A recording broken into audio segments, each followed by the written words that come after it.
Ya lo voy a empezar a grabar. Si quieren ustedes ya empezar. Bueno, pues voy a hablar un poco fuerte por el asunto de la grabación. Normalmente soy más cálido en cuanto a mi expresión y quizá que suene un poco duro, ¿verdad? Pero es en realidad por la grabación para que se escuche lo mejor posible. De todas maneras, si el audio no es de muy buena calidad, pues la próxima semana usamos alguna herramienta de soporte. La ventaja que tiene el estar aquí presente y que subamos el video es que pueden repetir 2, 3, 4, 5 veces, ver lo mismo y no quedarse con dudas. Vamos a ver el módulo 1, que es métodos estadísticos para análisis de la información. Hay una cosa, desde que estamos en secundaria nos enseñan estadística, pero la mayoría de las veces no nos enseñan cómo la podemos utilizar o cómo la podemos utilizar para analizar información y por lo tanto para toma de decisiones, como comentábamos hace unos instantes. En particular aquí el enfoque es en investigación. El día de hoy lo vamos a dedicar a ver conceptos que, adelante, que en teoría ya todos dominamos, que los hemos visto alguna vez, pero es simplemente recordarlos porque después vamos a utilizar como lenguaje esos elementos como un lenguaje común, y entonces si por alguna razón no nos acordamos va a ser complicado estar hablando de ese tema. El objetivo pues es desarrollar competencias para seleccionar y aplicar herramientas de análisis estadístico multivariante para la toma de decisiones con apoyo de software especializado. Una de las grandes ventajas que les ha tocado vivir a ustedes que son jóvenes es que Excel ya hace prácticamente todo, pero no todo. Hace casi todo, pero hay ciertas cosas que no hace Excel. Sí vamos a hacer muchas con Excel y vamos a ver cómo en Excel realizar algunas cosas requiere inclusive de programar en macros, lo cual no es la intención de este curso, pero otro software que les vamos a proporcionar, como puede ser el Minitab o el eViews, pues ese software tiene la ventaja que ya hace lo que nosotros estamos pidiendo. La intención finalmente no es profundizar en los elementos de probabilidad estadística. Es decir, sí vamos a mencionarlos, pero no nos vamos a meter a hablar de eso, sino que vamos a dar énfasis en las aplicaciones de los métodos que se van a utilizar para el análisis.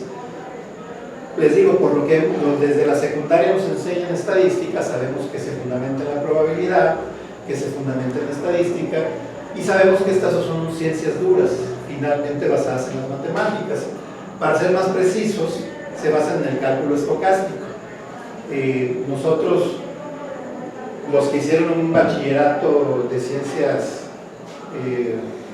de ingeniería, por ejemplo, ciencias físico-matemáticas, pues recuerden que hay cálculo diferencial y cálculo integral. Pero ese cálculo es un cálculo muy simple, es un cálculo sencillo, es un cálculo determinístico que se llama.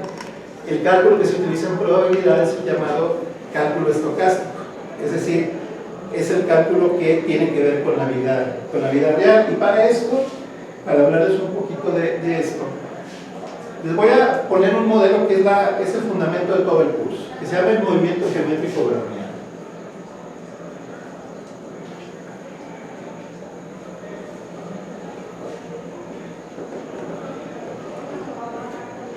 Como todo lo que en la ciencia se desarrolla, los ingleses lo desarrollan por su lado, luego los gringos lo desarrollan por su lado, luego los alemanes lo desarrollan por su lado, y todos le ponen el nombre del que lo desarrolló por su lado. También se conocen como procesos de Wiener.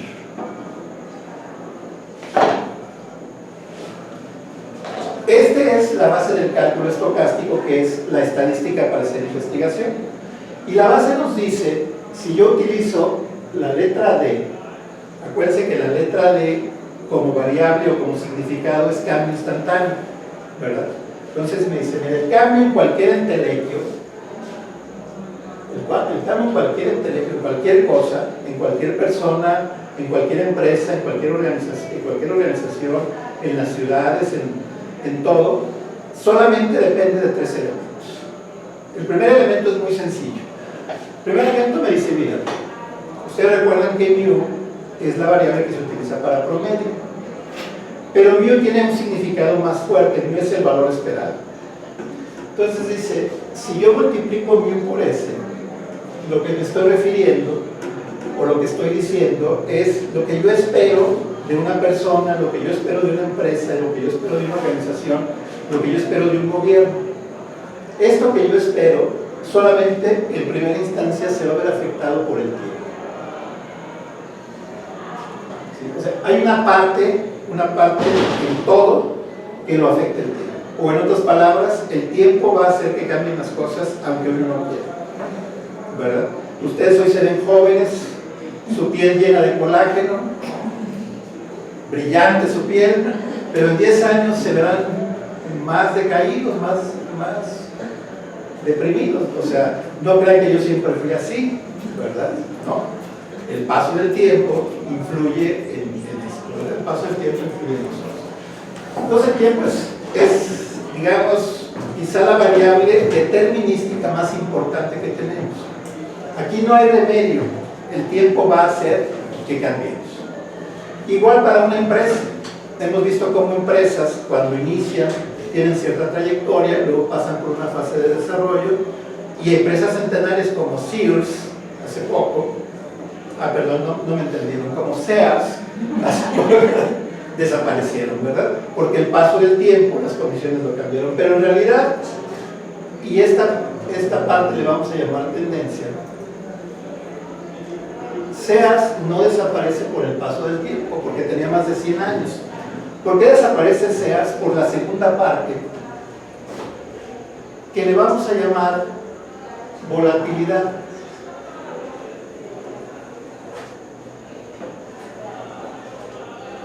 La volatilidad. En palabras simples, diríamos que la volatilidad es el entorno. O sea, cambia, sí, las cosas cambian porque pasa el tiempo, pero también el entorno en el que se está viviendo hace que las cosas cambien. En el caso de Sears, no cambió con el cambio del entorno y entonces desapareció. No entendió que lo nuevo eran las ventas a distancia, las ventas en línea, siguió pensando que era el lugar, el punto de venta era lo importante y entonces desaparece. Esto funciona para empresas, para personas, para todos nosotros. Yo, por ejemplo, trabajé 22 años en una organización que era muy precisa en cuanto a sus tiempos, sus modos y sus formas. El lunes era el lunes. Si yo tenía que entregar algo el lunes, lo entregaba el lunes.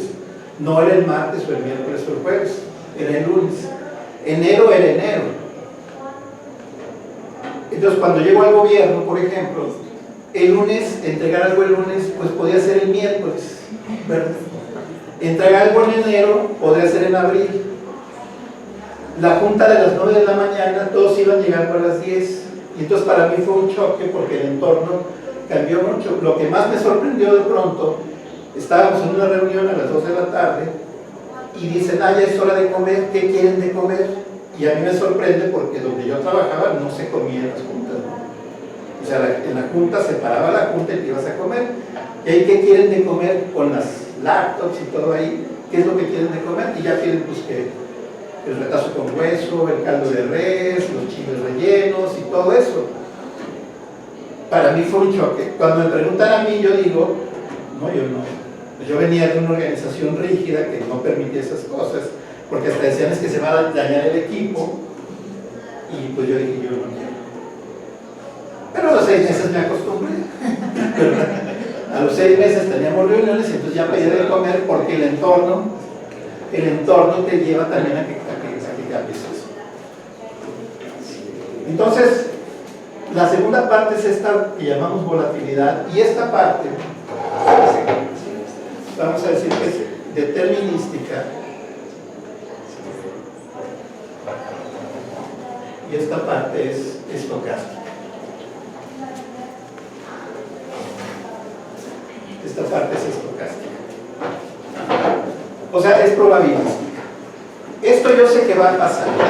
Sé que el año que entra voy a ser un año más viejo, que en 10 años, con suerte, puede estar en el planeta, ¿verdad? Pero esta parte yo no sé qué es lo que va a ocurrir. Entonces también es el medio ambiente el que me está modificando las condiciones.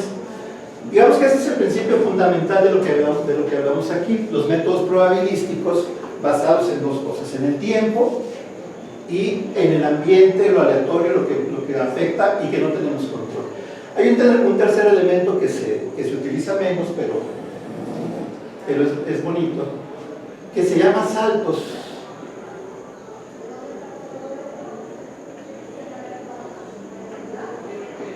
Se llama saltos. Los saltos son cambios bruscos, pero que ocurren una sola vez. No son cosas cotidianas, tampoco tienen que ver con el tiempo, tampoco tienen que ver con el entorno, sino es un hecho que inclusive da lugar a toda una teoría estadística que se llama Event Study, estudio de eventos. Un evento que de repente cambia las condiciones y cambia la situación.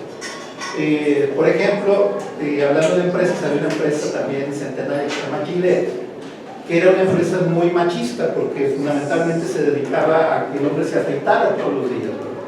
El hombre antes se afeitaba todos los días, el hombre que no se afeitaba un día era sucio.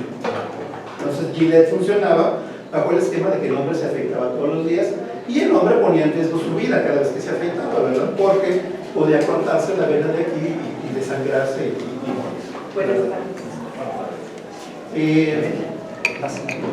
Pero de pronto cambió todo el esquema. ¿Qué fue lo que pasó?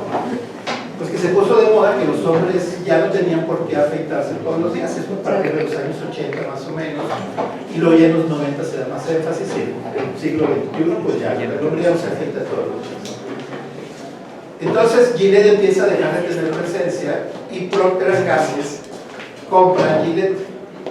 Pues ¿qué es eso? Es un salto para Gillette, ¿verdad? Porque Gillette cambia completamente, o sea, de esa empresa que tenía sus rastrillos, esas navajas rojas que se ponían en rastrillos así como plateaditos y que eran de verdad cortaban que pues te podías suicidar con esas navajas, ¿verdad? A unos rastrillos con doble o triple navaja, a rastrillos para mujeres, a geles, a desodorantes, una serie de productos que no tenían que ver con el concepto fundamental del dinero. Pero hay otro tipo de saltos, no sé si se acuerdan de Lorenzo Zambrano, que va a España a dar una conferencia. Lorenzo Zambrano había convertido a Cemex en la cementera más importante del mundo, se va a España, en la noche anterior a la conferencia se muere, y ese es un salto para Cemex, porque Cemex no estaba preparado para el cambio del CEO, ¿verdad? O sea, no estaba preparado para eso. Entonces, digamos que este es el modelo fundamental que vamos a utilizar. A veces vamos a tener cuestiones determinísticas, es decir, fundamentadas o basadas en el tiempo, a veces en el entorno, que esta es la parte estocástica donde metemos la probabilidad, y a veces saltos. Aunque no es mucha ciencia lo que vamos a ver de probabilidad, les digo, nos vamos a enfocar más en las aplicaciones. Pero sí quise mencionarles el origen de todo esto.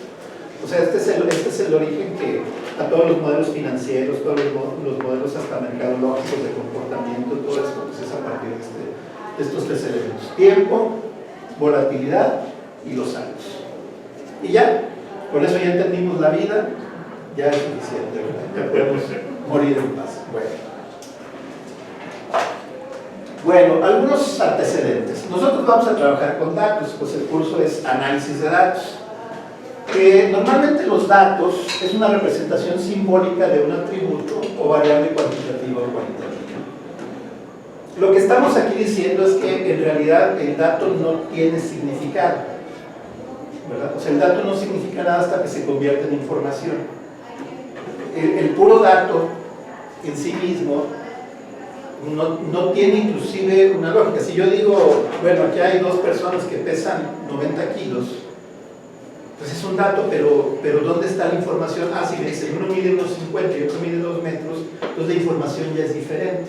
El dato, cuando se convierte en información, es que va a ser. Entonces, realmente está representando algo el dato y nosotros vamos a analizar esos datos. Pero lo que sí es que es cuantificar una variable. Ustedes saben que las variables son representaciones simbólicas de fenómenos, de mediciones, de una serie de cosas, y entonces el dato es cómo cuantificamos esa variable. Y hay montones de formas de representación. Ahora, cuando hablamos de análisis de datos, y es lo que les decía, es el proceso de transformar los datos a fin de obtener información. Y la información entonces sí me permite tomar decisiones o sacar conclusiones. Como siempre, a lo mejor la información que obtengo es insuficiente, pero eso lo que me permite es seguir o buscar información que no sabía. Lo más grave es no saber. Cuando sé que no sé, bueno, ya sé, ¿verdad? Pero no saber en sí mismo, ese es el gran miedo, ¿verdad? Vamos a ver los tipos de datos. Este los puse muy fácil. Primero, vamos a ver las series de tiempo. Por series de tiempo, entendemos cuando yo tengo cierta medida, y esa medida es a través del tiempo. Por ejemplo, yo tengo tipo de cambio. Y entonces voy a ponerlo así: enero, febrero, marzo, abril, mayo. Es decir, durante un periodo de tiempo tengo el dato de tipo de cambio. A lo mejor en enero era 19.70, en febrero 19.80, luego 19.20, 19.50 y a lo mejor en mayo 20.15. Entonces, cuando tengo un tipo de dato llamado series de tiempo, a lo que me estoy refiriendo es algo vertical. Es un solo dato, pero lo tengo medido a través del tiempo. ¿En qué áreas es muy común esto? Por ejemplo, en finanzas, ¿verdad? Todos los días tengo la medición del rendimiento de la bolsa, del IPC o el rendimiento de alguna acción, y eso lo estoy sacando día con día, es una serie de tiempo. Sin embargo, si se fijan, pues ¿cuál es la gran limitante? Que es un solo dato a través del tiempo, ¿verdad? El segundo tipo de datos, como ahí se indica, pues es un corte transversal. Hoy estamos a septiembre del 2019 y a lo mejor aquí está Estados Unidos, está China, está México. Y yo tengo la balanza del PIB, vamos a decirlo, el crecimiento económico, ¿no? 3%, 5%, 0.4% de crecimiento económico. Entonces, aquí lo que tengo es en horizontal. Aquí mis datos son en vertical, en series de tiempo, y aquí mis datos son, esta es como una fotografía de este momento. Estoy tomando la fotografía, este es un histórico de cómo se comportaron los datos, y esta es la fotografía actual de este momento. Entonces, también es como que le falta, ¿no? Porque aquí es un solo dato en el tiempo, y aquí es muchos datos, pero en un momento determinado nada más. Entonces, para eso, pues los datos combinados van a ser series de tiempo más corte transversal, que son el tipo de datos que más utilidad puedo yo tener. O sea, una serie de datos a través del tiempo de muchas mediciones, de muchos países, de muchas variables. Porque aquí la desventaja pues es que es una sola variable. Entonces, estos van a ser los más utilizados. Esos serían los más utilizados porque estamos manejando los dos elementos. A veces vamos a tener no series de tiempo, sino simplemente datos históricos, pero no necesariamente una serie de tiempo. Ahora, los de panel, los datos de panel. Si alguien les dice que son datos de panel, no se enojen, ¿verdad? Ellos hablan así, no saben que si fueran de panel tendrían acento en la A, pero no se enojen, no se peleen con ellos. Déjenos vivir, como los que dicen el cartel, en lugar de cártel, déjenos vivir. Ya en la vida no tienen muchos problemas, muchas goteras para estar peleándose porque le digan datos de panel. Entonces, si les dicen datos de panel, déjenlos. Pero son datos de panel. ¿Qué son los datos de panel? Esto se los voy a explicar aquí con ustedes de ejemplo, ¿no? Yo los tomo a ustedes 6 el día de hoy y les tomo ciertas medidas, ¿no? Colesterol, triglicéridos, índice de masa corporal, ¿qué no les puedo medir? Azúcar en la sangre, Vamos a pensar eso. Les mido eso. A ustedes 6. Nada más a ustedes 6 el día de hoy. Y los sometemos a una dieta cetogénica. Está de moda eso, ¿no? No sé ni qué sea, pero suena bonito. No, los sometemos a una dieta cetogénica. Creo que son puros huevos y carne de res y una cosa así. Y dentro de 3 meses los vuelvo a tomar a ustedes 6, no a otros 6. No, tienen que ser ustedes 6 los que van a estar ahí. Y entonces les volvemos a medir esas mismas variables. Y entonces, ¿qué es lo que esperaríamos? Pues que el colesterol, triglicéridos, o sea, que estuvieran más sanos, índice de masa corporal, etc. Los datos de panel tienen esa desventaja, que tiene que ser exactamente el mismo grupo que tomamos al principio y el que tomamos cuando finaliza. ¿De qué estamos hablando aquí? Ya estamos hablando de un experimento, ¿verdad? O sea, una forma en que vamos a hacer análisis cuantitativo, análisis de datos, es con experimentos. ¿Cuál pudiera ser el inconveniente de estos datos de panel? Pues que uno se muera, ¿no? O sea, que uno de ustedes se muera. Eso sería un inconveniente. Ahora, de pronto nos da risa, dicen, no, bueno, primero sí nos podemos morir en cualquier momento, ¿verdad? Pero después a veces los experimentos de panel sí son de largo plazo, no son tampoco tan de corto plazo. ¿Sí? ¿Sería longitudinal? Sí, sí. Pero a veces pasan hasta 10 años para, por ejemplo, en cuestiones de urbanismo, de infraestructura que tú dominas más, pues dicen, oye, así estaba y mostramos a la población dentro de 10 años, pues ahí sí se murió el abuelito o algo pasó, o alguien se va, no necesariamente que se muera, también hay mortandad porque alguien dice, sabes que yo me salí del experimento y ya no estoy ahí. Oye, veíamos condiciones de seguridad, cómo era la seguridad, pasaron 5 años, pero hubo gente que ya ni vive ahí por la misma seguridad, en fin, ¿verdad? Esa es la desventaja que tienen estos datos. Nosotros en general vamos a trabajar más con datos combinados, es lo que más vamos a utilizar, pero podemos utilizar de cualquiera. Y hay una rama completa que maneja puras series de tiempo, pero claro, es más allá del alcance de esto. Las series de tiempo, si ustedes ven por ahí cosas que se llamen ARMA o ARIMA o ARCH o GARCH o TARCH, todo esto tiene que ver con series de tiempo, pero es toda una ciencia dedicada a las series de tiempo. Esto es autorregresión con promedios móviles, autorregresión integrada con promedios móviles, autorregresión condicional con heteroscedasticidad, autorregresión general con elasticidad general, o sea, es toda una ciencia a partir de ahí, pero son temas específicos. Bueno. Siempre es una sola variable en todas ellas. ¿Perdón? Siempre es una sola variable. No, de hecho, cuando hablamos de heteroscedasticidad son muchas variables. Sí, no. Una sola variable, eso no pasa. Eso no pasa. Si me trago es que soy todo repetido. Bueno.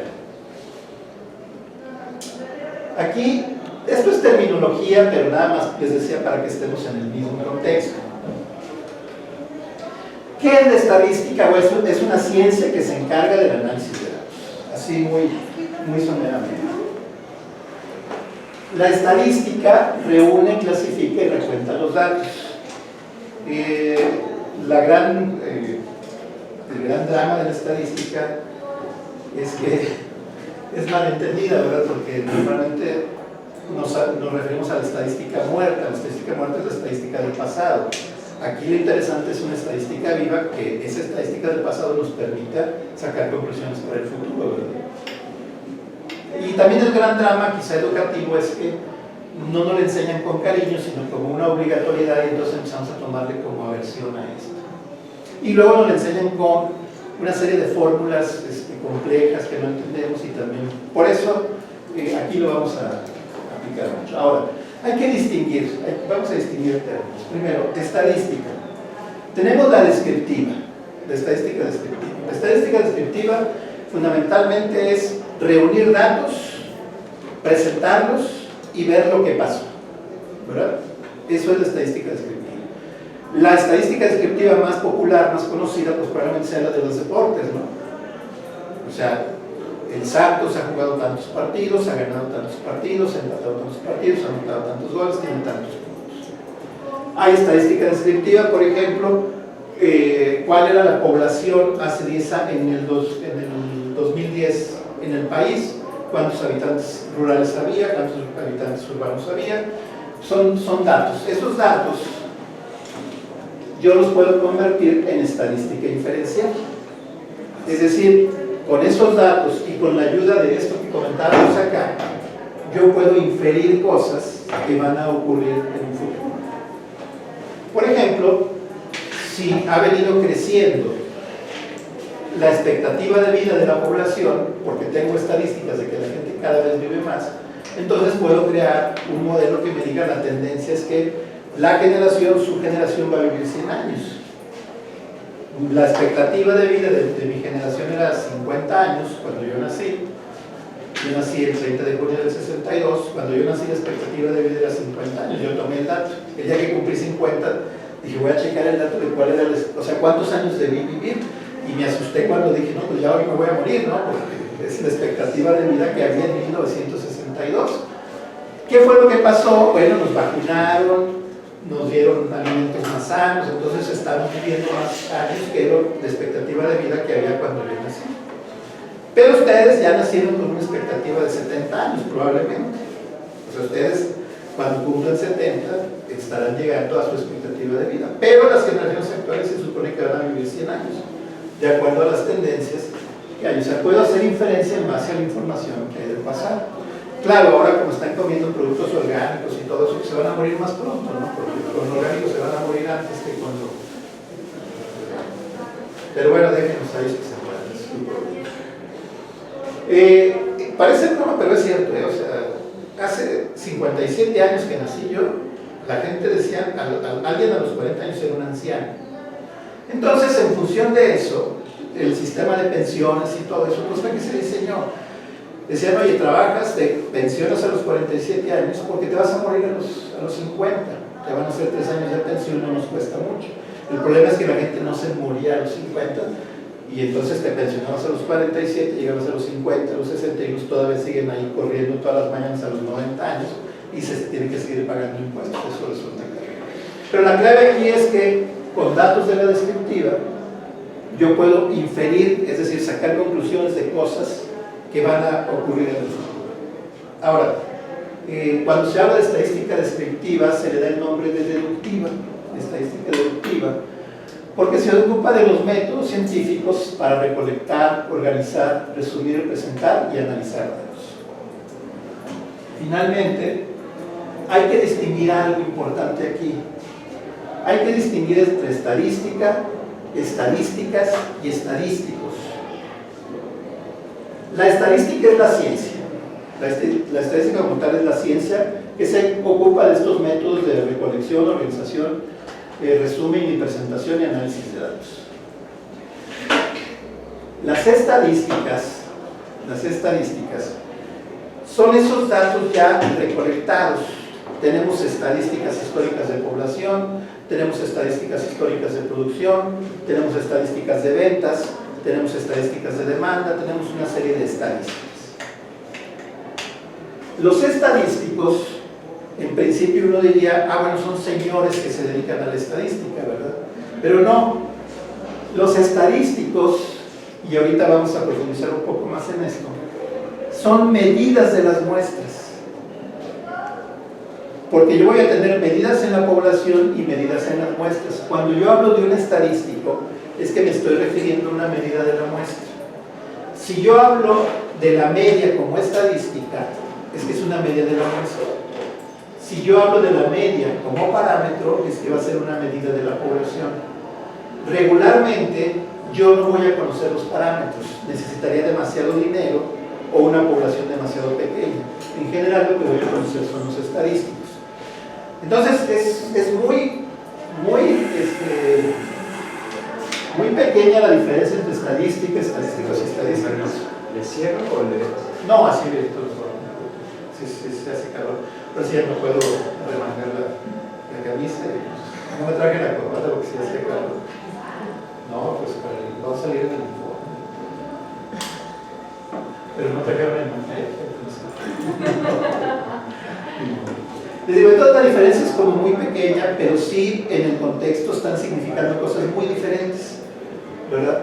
Vamos a decir después que este es un estimador, porque los estadísticos estiman a los parámetros. Esta es una medida y esta es una ciencia. Esas son tres cosas diferentes que en su sonido parecen el mismo.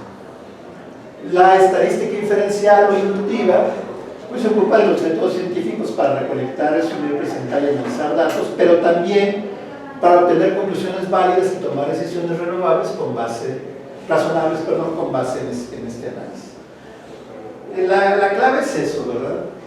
O sea, inferir cosas con cierto grado de confianza. Ahí es donde va a entrar la probabilidad. Ahí es donde va a entrar la probabilidad con cierto grado de confianza. Y aquí ya empezamos a hablar del concepto de muestra y población. Ahorita vamos a profundizar más en eso. Pero si la muestra es representativa de la población, el análisis de la muestra permite inferir conclusiones válidas acerca de la población. Aquí algo muy importante es la representatividad. Si yo quiero, por ejemplo, hay que tener cuidado, vamos a ver en tipos de muestras, pero hay que tener cuidado. Si yo quiero productos para embarazadas, pues hay una cosa básica, no le voy a preguntar a un hombre, ¿no? O sea, de entrada. Pero luego tengo que tener cuidado, porque puede ser panza natural, y entonces tengo que tener mucho cuidado en a quién estoy preguntando, ¿no? O sea, eso tengo que ubicarlo, porque si no, la conclusión no es válida. Entonces, si yo le pregunto a alguien, oye, vamos a construir un tren en cierta región del país, alcen la mano los que quieran que se construya el tren y alzan la mano los que están ahí, pues obviamente eso no es válido porque no es representativo de toda la población, esos que están ahí, ¿verdad? Si yo les digo a los que bailan tango cuál es la mejor música del mundo, pues te van a decir el tango, ¿no? No es representativo de la población. Entonces, aquí la parte importante es tenemos que sacar nuestras representaciones y vamos a ver técnicas para eso. Ahora, antes de eso, vamos a ver escalas de medición.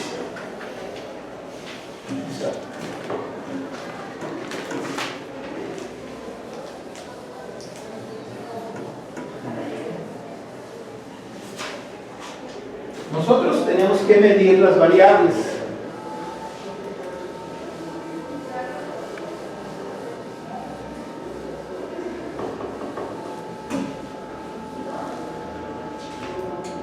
Las medidas son muy básicas. Vamos a tener una primera clasificación de escalas. Después vamos a ver que hay otras escalas de medición, algunos ya las han escuchado, que la de Likert y todo esto, pero estas son las primeras escalas.